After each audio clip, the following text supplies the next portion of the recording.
George Weah, le grand footballeur que vous connaissez. Ragno per George Weah, supera Sensini, ancora George Weah, fa fuori tutta la difesa della Lazio, Weah ed è un grandissimo gol. Le président du Libéria vient de perdre les élections. Il a perdu aux élections, il a reconnu ouvertement, sans discussion, sans tralala, sans embâche, sans histoire. Félicitations. Au nom de la paix, bravo à George Weah.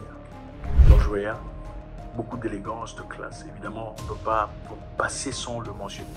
Il a perdu mais a gagné les élos rouges à l'étranger. Le président sortant du Libéria, George Weah, a été salué internationalement pour avoir immédiatement reconnu sa défaite à l'élection présidentielle et encouragé un transfert de pouvoir non violent dans une région en proie de prise de pouvoir. Bravo, George Weah. Bravo, bravo. C'est très élégant. Et c'est ça. Il dit, c'est le pays qui gagne. Ok? C'est le pays qui gagne. Ce n'est pas grave. On a perdu maintenant, mais notre moment viendra.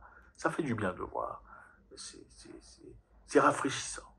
Il a été remplacé par qui? Il a été remplacé par Joseph Boakai, 78 ans, ancien vice-ministre de Ellen Johnson. Je sais que vous vous souvenez d'Ellen Johnson.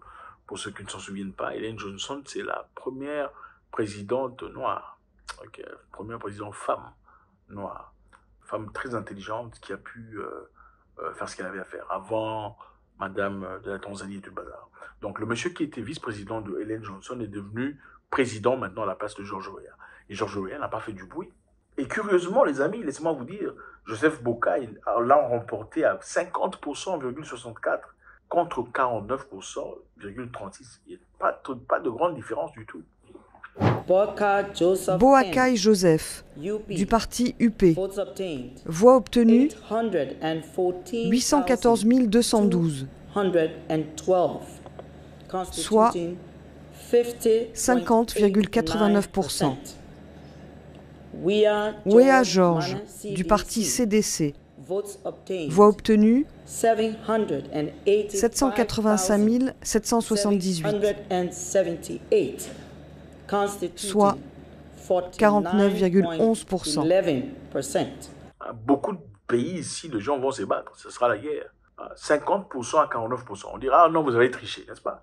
Mais ce n'est pas le cas de George Weah. Il a déclaré à la presse, disant qu'ils ont perdu. Les résultats étaient définitifs. George Weah, c'est qui? George Weah, c'est un footballeur. Je sais qu'il y a beaucoup qui ne connaissent pas. Malheureusement, George Weah, footballeur, un homme politique libérien, et ancien footballeur professionnel qui est devenu président. Il est maintenant président sortant du Libéria. Je ne sais pas si le football a joué un rôle important, peut-être. Ok, moi, c'est clair. Vous savez, quand une personne est habituée à l'argent, ce n'est pas la position de la présidence qui va, ce n'est pas un parvenu. Le problème, c'est souvent les parvenus qui viennent de nulle part, de la pauvreté, devenus subitement comme ça, président. Bah, évidemment, il commence à acheter des villas, il achète des buildings, il marie plusieurs femmes, il commence à dispatcher de l'argent dans sa famille, et le pays part en couille. C'est ça, c'est toujours comme ça. Mais c'est difficile de voir une personne qui a connu de l'argent dans son passé, devenu président de la République, continuer à piller. C'est difficile. La plupart des gens qui viennent en politique aujourd'hui, c'est généralement parce qu'ils veulent se faire de l'argent.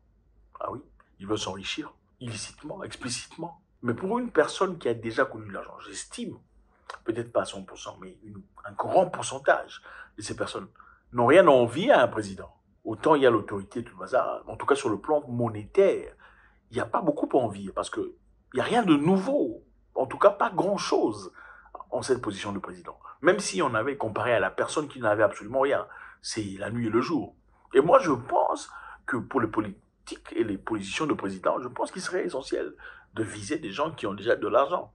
Ah oui, je ne sais pas ce que vous en pensez. Je pense qu'en prenant une personne qui a déjà de l'argent, une personne qui a déjà connu la richesse, l'opulence, il n'a pas le temps d'acheter des voitures, de faire des voyages inutiles et tout le bazar. Il est branché, connecté dans l'objectif d'aider le pays à aller de l'avant. Parce que voilà, les choses les plus élémentaires, les plus simples, il les fait chaque jour avec son argent personnel. Je pense que c'est ça. C'est vrai, on n'exclut pas le fait qu'il y a une possibilité qu'il y ait des gens riches qui ont toujours l'amour démesuré de l'argent, c'est-à-dire pour eux c'est une opportunité incroyable de s'enrichir davantage. Mais je pense, en tout cas pour la moyenne, ce sont ces gens-là qui sont bien établis en société, qui sont plus prompts à pouvoir nous aider à avancer. sur ce plan politique. George Weah a perdu, mais a gagné les éloges de l'étranger. Le président sortant libérien a été salué internationalement par les gens. Les gens l'ont salué. Félicitations, George Weah. Félicitations. Il a été attaquant, un excellent footballeur, un très bon joueur qui a joui de beaucoup d'avantages en Europe. Décidé après sa carrière de football de rentrer chez lui dans son pays et servir. Il est devenu président de la République, a beaucoup investi, il a fait du travail nécessaire pour évoluer son pays. Et après, le temps arrivé, pendant les élections, il dit, bon, les amis, j'ai perdu. Il a dit à sa population et à ses fanatiques, il dit, ce soir, le CDC, donc la coalition de changement démocratique, son parti politique, a perdu les élections, mais le Libéria a gagné. Ce soir, le CDC a perdu, mais le Libéria a gagné. On n'a pas appelé aux gens à aller dans les rues, à aller détruire les histoires, oh, prenez-vous en charge. Non. Il a dit le CDC a perdu, mais le Libéria a gagné. Ce n'est pas une question de nous aussi on doit manger. Ce n'est pas ça. C'est le Libéria qui compte. Ce n'est pas le parti politique. Ok? C'est le Libéria qui compte. C'est l'heure de l'élégance à la défaite, il dit. C'est l'heure de l'élégance à la défaite, a déclaré d'une voix ferme George Weah. Il a exalté les principes et a dit, exhorté à ses partisans à suivre son exemple, à accepter les résultats. Il dit à ses partisans, acceptons les résultats. Notre heure viendra, notre heure reviendra, a déclaré George Weah. 57 ans, c'est très jeune pour un monsieur pour laisser le pouvoir partir. C'est un des gens ici, là, comme ça, à 80, je ne sais pas combien d'années qui ne veulent pas quitter le pouvoir. Comme s'il n'y avait aucune personne assez compétente dans tout le pays pour pouvoir assumer cette responsabilité. C'est incroyable. Et je pense que la politique, ce n'est pas pour tout le monde. Malheureusement, en Afrique, la politique, c'est un lieu où on s'enrichit. C'est là où on fait de l'argent. Et je pense que chez les Africains, il fallait impérativement retirer de l'argent, retirer les gros salaires de politique. Si vous retirez le gros salaire de politique, beaucoup de politiciens fuiront. Ils iront devenir des commerçants, des trafiquants. Oui, c'est ça. Hein. Regardez en RDC, on fait des élections pour députés. On trouve 8000 personnes candidats pour députés. 8000, 12, je ne sais pas, 12 000. Moi, je n'ai jamais vu ça. 12 000 candidats. C'est 12 000 combien? Je ne sais même plus. Tout le monde cherche l'opportunité de manger. Parce qu'ils ont compris qu'en devenant député, on te paye combien? 20 000 euros, 20 000 $ le mois. Ta vie change, on te donne une voiture, la santé est gratuite, des avantages par-ci par-là, tu as une petite voix, ton adjoint, tu votes ta femme. Donc toi, tu deviens député, c'est ta femme qui devient ton adjoint. Et on parle de pays. Ce n'est pas un pays. Ce n'est pas un pays, ça.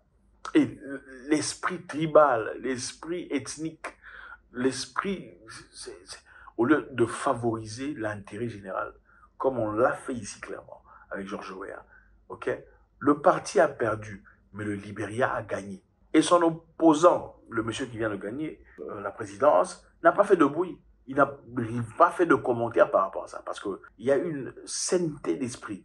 Ouais, il n'y a pas fait de fanfaronnade. Oh, on a gagné, non. Parce qu'ils ont compris qu'ils sont un pays qui a traversé des moments très difficiles dans le passé. Ils ne peuvent pas répéter ces erreurs. Et seuls les stupides répètent les erreurs du passé. Seul un stupide répète les erreurs du passé, espérant avoir des résultats différents. Je pense qu'il est essentiel. Beaucoup de présidents en Afrique peuvent apprendre de cela. Okay? Il n'y a pas que vous.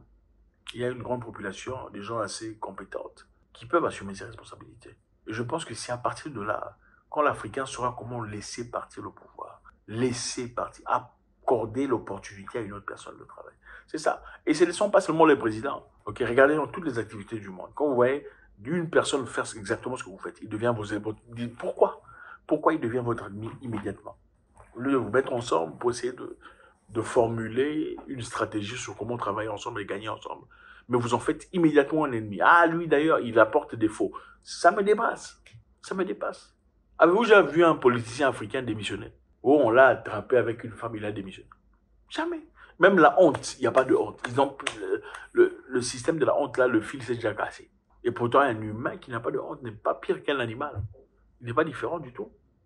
Félicitations à George Weah de montrer le chemin aux gens. Mais je pense que là, les éléments clés ici est très important, qu'on ne peut malheureusement pas faire semblant de ne pas remarquer. Monsieur Weah, ce n'est pas un pauvre. Ce n'est pas une personne qui vient se chercher. Okay. C'est perturbant de voir dans certains endroits où on acclame des politiciens qui deviennent riches, qui s'enrichissent après deux semaines de travail. Une personne qui marchait dans les rues, pauvre, il n'avait absolument rien, mais 2 semaines de travail, construit des immeubles, achète une brochette de voitures, il a maintenant plusieurs femmes, et les gens l'applaudissent, disant « Ah, félicitations, Dieu a exaucé ta prière. » Vous êtes des malades. Vous êtes des malades, vous êtes des esclaves de nature. Parce qu'une personne qui se respecte ne peut pas faire ces genres d'histoires. Une personne qui se respecte va remettre en question chaque politicien qui s'enrichit. Parce que l'argent vient d'où? L'argent vient d'où? L'argent assigné pour la construction des hôpitaux, l'argent préparé pour la construction des écoles, c'est l'argent que tu utilises. Et les gens se permettent de t'acclamer comme ça. Vous savez pourquoi les gens acclament? On avait dit ici récemment, pourquoi on n'applique pas en Afrique ce qu'on a appliqué en Chine, par exemple? Pour chaque politicien qui ose voler, détruire, dérouter, dérober, peu importe, on le prendra, on le met dans un stade, là-bas on va le finir. Vous comprenez ce que finir veut dire? Alors, si on fait ça 2-3 fois, vous allez voir comment l'histoire va finir. Oh, les gens qui viennent en politique pour le vol, tous vont fuir. Qu'est-ce que les gens ont dit? Ils n'étaient pas contents. Oh non, il ne faut pas être extrémiste, n'est-ce pas? Pourquoi les gens vous disent qu'il ne faut pas être extrémiste? C'est parce que ces gens-là qui acclament les voleurs sont des gens qui, en réalité, attendent leur tour de voler. C'est ça. Pourquoi on ne veut pas qu'on emmène le président en justice? C'est parce que le nouveau président, lui-même, sait qu'il va voler. Et à la fin, il ne veut pas qu'on l'emmène en justice. Donc, le problème est créé.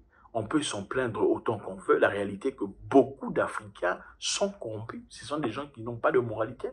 Devant l'argent, c'est malheureux, c'est triste. Regardez même nos héros, pour la plupart des cas, ont été vendus par des gens, c'est pour de l'argent. Le pouvoir. Encore une fois, félicitations à George Weah. Je pense que, comme je le dis très souvent, Dieu ne donne jamais un seul talent à une personne. Jamais. Vous êtes peut-être dur, fort dans une histoire, ne vous en faites pas. Il n'y a pas que ça. Dieu ne donne jamais un seul talent, il y a plusieurs. Malheureusement, nous, en tant qu'humains, on choisit d'en développer qu'un seul. Et le seul qu'on développe, c'est généralement celui qui a été le plus facile, plus facile, accessible, tout ça. Faites-moi savoir ce que vous en pensez. Changement de pouvoir dans la paix. Il a admis ouvertement en disant que, écoutez les amis, j'ai perdu. On a perdu, ce n'est pas grave. Okay? 50%, 49%. Il aurait pu se battre comme notre président, qui sont au pouvoir depuis très longtemps. Oh non, et puis changer les histoires. On va couper d'abord Internet, on vous tait. Après avoir coupé Internet, et puis on change les sons. Il l'a pas fait. Merci infiniment. Laissez-moi savoir ce que vous en pensez. J'ai envie de vous lire et de comprendre. God bless.